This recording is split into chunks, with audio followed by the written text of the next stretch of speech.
UP में अपराधियों की बढ़ी मुसीबत, योगी की फिर कड़ी चेतावनी। यूपी में अपराधियों की मुसीबत बहुत बढ़ गई है।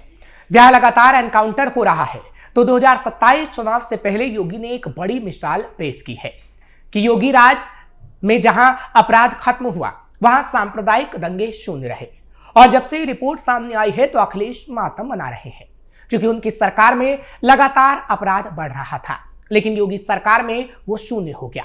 रिपोर्ट में क्या क्या है और कैसे योगी की नई चेतावनी से मातम में है अखिलेश, स्पेशल प्रोग्राम में एक डिटेल आपको देंगे। नमस्कार, कैपिटल टीवी का खास शो देख रहे हैं आप। मैं हूं आपके साथ हर्ष भारद्वाज। मुख्यमंत्री योगी आदित्यनाथ ने एक बार फिर कहा है कि 2017 के बाद के नए उत्तर प्रदेश में अपराध की कोई जगह नहीं है, और अगर कोई अपराध करने की जरूरत करता है तो उसे हर हाल में उसकी कीमत चुकानी होगी।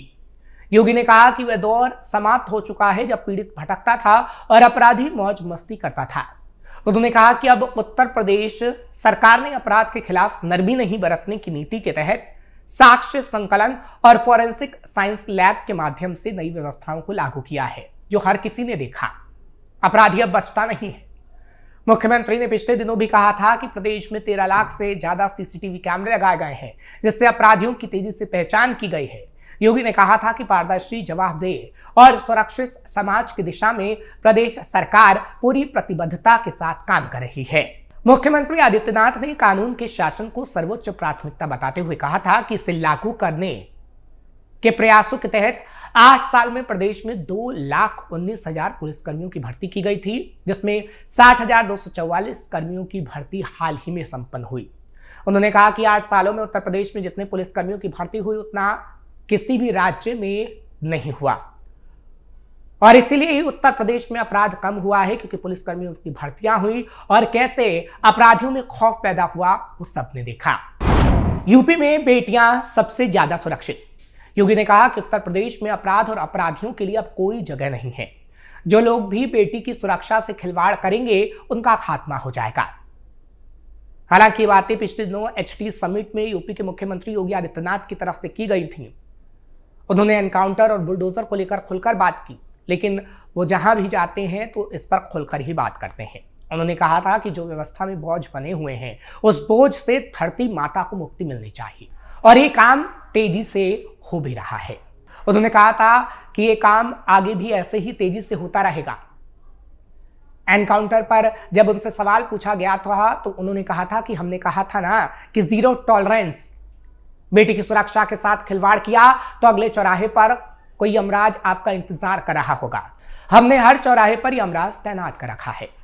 योगी ने कहा कि देश के अंदर हर व्यक्ति समय से न्याय चाहता है, जिस भी रास्ते मिले उसको मिलना चाहिए, और उन अपराधियों का, उन माफिया के दुस्साहस को हर हालत में कुंद बनाया जाना चाहिए, क्योंकि ये माफिया कोई भी हो, उसको हर हाल में रोका जाना चाहिए। यूपी का ये दुर्भाग्य रहा है कि हमारी सरकार आने से पहले हर जिले में एक माफिया खड़ा हो गया था। समांतर उसकी सत्ता चलती थी। वो व्यवस्था और कानून को नहीं मानता था, न्यायपालिका को नहीं मानता था, सिस्टम की किसी संस्था में विश्वास नहीं रखता था। जब उनको कानून में विश्वास नहीं, तो कानून उस पर विश्वास क्यों करे?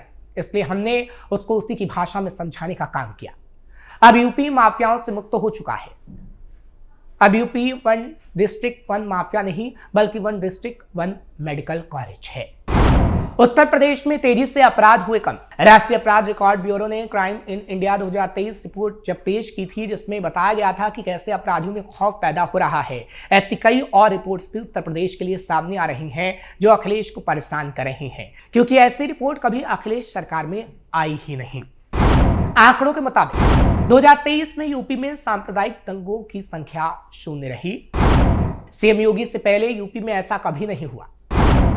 पूरे देश के मुकाबले यूपी में अपराध 1/4 कम है। देश के सबसे बड़े राज्य में कुल अपराध दर राष्ट्रीय औसत से 25% कम रही। एनसीआरबी रिपोर्ट में यूपी में सांप्रदायिक दंगों की संख्या 0 बताई गई, जो 2017 से प्रदेश में चली आ रही जीरो टॉलरेंस नीति का उदाहरण है। वहीं दूसरी ओर 2012 से 2017 के बीच 5 सालों की बात करें तो यह आंकड़ा भयावह था। आंकड़ों के मुताबिक 815 दंगे हुए, जिनमें 192 लोगों की जान गई, जबकि 2007 से 2011 में 616 घटनाओं में 121 मौतें हुई। इसके विपरीत 2017 के बाद यूपी में कोई बड़ा दंगा नहीं हुआ। बरेली और बहराइच में 2 हिंसक झड़पें हुई, लेकिन योगी सरकार ने 24 घंटे के भीतर शांति बहाल कर स्थिति को नियंत्रित किया। बरेली की घटना पर त्वरित कार्रवाई ने कानून व्यवस्था को और मजबूती प्रदान की। सख्त कानून व्यवस्था ने अपराधों पर लगाया लगाम। एनसीआरबी के आंकड़ों के मुताबिक यूपी में विभिन्न अपराध श्रेणियों में राष्ट्रीय औसत से उल्लेखनीय कमी दर्ज की गई है। बलवा के मामले में भारत में 39,260 मामले आए, यानी क्राइम रेट 2.8 के मुकाबले यूपी में 3,160 मामले ही रहे, यानी क्राइम रेट 1.3 रहा, जो राष्ट्रीय औसत से आधी से भी कम है और यूपी को देश में 20वां स्थान मिला। वहीं फिरौती के लिए अपहरण के मामले देश में 615 थे, जिसकी तुलना में यूपी में मात्र 16 घटनाओं के साथ देश में वो 36वें स्थान पर रहा। डकैती की अगर बात करें, यानी आईपीसी की धारा 395 की, तो इस मामले में भारत में 3,792, यानी क्राइम रेट 0.3 के मुकाबले यूपी में 73 मामले दर्ज हुए, जो इसे नियर जीरो क्राइम रेट की श्रेणी में लाता है। बड़ी जनसंख्या के बावजूद ये कमी योगी सरकार की सख्त नीतियों और त्वरित कार्रवाई का ही परिणाम है। शांति और सुरक्षा के संकल्प के साथ बढ़ रही योगी सरकार। वहीं मुख्यमंत्री योगी आदित्यनाथ की पारदर्शी शासन, सख्ती और जो कानूनी कार्रवाई है, उसने अपराधों पर अंकुश लगाने में कामयाबी हासिल की है। एनसीआरबी की रिपोर्ट योगी सरकार की जीरो टॉलरेंस नीति का ही परिणाम है। यूपी में शांति और सुरक्षा के संकल्प के साथ आगे बढ़ रही योगी सरकार की ये उपलब्धि न केवल यूपी के लिए गर्व का विषय है, बल्कि अन्य राज्यों के लिए भी एक प्रेरणा है। महिलाओं पर भी हिंसा में कमी। वहीं महिलाओं के खिलाफ अपराधों के मामले में यूपी ने अन्य राज्यों के मुकाबले में बेहतर प्रदर्शन किया है। राज्य में प्रति लाख महिला आबादी पर अपराध दर 58.6 रही, जो राष्ट्रीय औसत 66.2 से 11% कम है। कुल 66,381 मामले दर्ज होने के बावजूद यह दर दिल्ली में जहां 133.6, तेलंगाना में जहां 124.9, राजस्थान में जहां 114.8 और हरियाणा में जहां 110.3 जैसे राज्यों से काफी नीचे है। एनसीआरबी डेटा से पता चलता है कि यूपी 28 राज्यों में 13वें स्थान पर पहुंचा, जबकि सभी राज्यों और केंद्र शासित प्रदेशों की तुलना में 7वें क्रम पर। विश्लेषकों का कहना है कि यह कमी रिपोर्टिंग में वृद्धि और सख्त कानूनी कार्रवाई का ही नतीजा है। राज्य सरकार के मिशन शक्ति जैसी योजनाओं ने महिलाओं को आगे आने का हौसला दिया है, जिससे घरेलू हिंसा और दहेज जैसे मामलों में त्वरित न्याय सुनिश्चित हुआ है। एक वरिष्ठ अधिकारी ने बताया कि 2023 में महिलाओं के खिलाफ अपराधों में चार्जशीट दाखिल करने की दर 77.6% रही, जो राष्ट्रीय स्तर पर सबसे ऊंची रही। हालांकि अब बड़ी तेजी से मामले जिस तरीके से कम आ रहे हैं और महिलाओं के खिलाफ अपराध कम हो रहा है, वो ये दर्शाता है कि जो योगी ने 2 टूक कहा था कि महिलाओं के खिलाफ अपराध को कम करके दिखाएंगे, वो तस्वीर अब नजर आने लगी है। योगी ने भी अपराधियों को दी चेतावनी। हालांकि योगी आदित्यनाथ लगातार अपराधियों को चेतावनी देते रहे हैं। जैसा कि प्रोग्राम की शुरुआत में हमने बताया कि उन्होंने कहा कि 2017 से पहले अपराधियों को पकड़ने में सालों लगते थे, लेकिन अब 24 से 48 घंटों के भीतर उन्हें दबोच लिया जाता है। उत्तर प्रदेश के मुख्यमंत्री योगी आदित्यनाथ लगातार कहते हैं कि राज्य में कानून व्यवस्था बिगड़ने नहीं दिया जाएगा।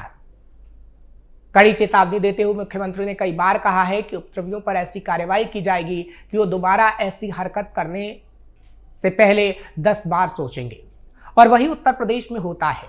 उन्होंने उपद्रवियों के खिलाफ प्राथमिकी दर्ज करने के निर्देश दिए थे। हिंसा के मास्टरमाइंडों को जेल में तड़पने के लिए छोड़ने की बात कही थी, और ऐसा ही उत्तर प्रदेश के अंदर देखने को मिल रहा है। मुख्यमंत्री लगातार शासन स्तर के वरिष्ठ अधिकारियों के साथ कानून व्यवस्था की समीक्षा भी कर रहे हैं। बैठक में लगातार वो अपराधियों के खिलाफ जीरो टॉलरेंस की नीति दोहराते हैं, हर नागरिक की सुरक्षा सुनिश्चित करने की बात कहते हैं। मुख्यमंत्री योगी आदित्यनाथ अपनी सरकार की नीतियों की तुलना पहले की सरकारों से करते हुए कहते हैं कि पहले समय में अपराधियों के सामने मुख्यमंत्री तक झुक जाया करते थे, लेकिन बीजेपी सरकार अपराधियों के सामने नहीं झुकती, उनको झुकाती है, उनको ठोका जाता है। समाजवादी पार्टी पर निशाना साधते हुए लगातार कहते हैं कि चाचा भतीजा की सरकार में जो हालात तनावपूर्ण रहते थे 2017 के बाद, अब उत्तर प्रदेश में ऐसा नहीं होता है। उत्तर प्रदेश में तस्वीर बदली नजर आती है और अपराधी हम लोग पहुंचाए जाते हैं। फिलहाल जो योगी आदित्यनाथ की तरफ से कहा गया है, वैसी तस्वीर उत्तर प्रदेश में नजर भी आती है, क्योंकि रोजाना जब हम आपके सामने खबरों की डिटेल लेकर आते हैं तो आपको बताते हैं कि कैसे एनकाउंटर्स होते हैं, रोजाना हम देखते हैं कि कैसे मनचलों की कुटाई होती है। रोजाना माफियाओं की अवैध संपत्तियों पर बुलडोजर चलता है। रोजाना कट्टरपंथियों के लिए खबर आती है कि कट्टरपंथी हाथ जोड़कर माफी मांग रहे हैं। क्या आपने समाजवादी पार्टी की सरकार में ऐसी तस्वीर देखी थी? तो शायद आप कहेंगे नहीं, क्योंकि समाजवादी पार्टी की सरकार में ऐसी तस्वीर कभी सामने आई ही नहीं। इसलिए समाजवादी पार्टी की सरकार पर लगातार सवाल उठते हैं और जनता से लेकर मुख्यमंत्री योगी आदित्यनाथ तक सवाल पूछते हैं, लेकिन उस सवाल का जवाब कभी भी अखिलेश यादव नहीं दे सकते, क्योंकि अखिलेश यादव ने ऐसा काम किया ही नहीं। फिलहाल 2027 तक तमाम अपराधियों को खत्म करने का दावा इस वक्त सीएम कर रहे हैं और शायद ऐसा हो भी जाए। फिलहाल आगे आने वाले समय में और कितने अपराधियों पर शिकंजा कसा जाता है और कितने कट्टरपंथियों पर डंडे बरसते हैं, लगातार आपको रिपोर्ट हम देते रहेंगे। आपको ये खबर कैसी लगी कमेंट सेक्शन में जरूर बताएं। खबर को लाइक शेयर करें, कैपिटल टीवी को सब्सक्राइब करना मत भूलिएगा।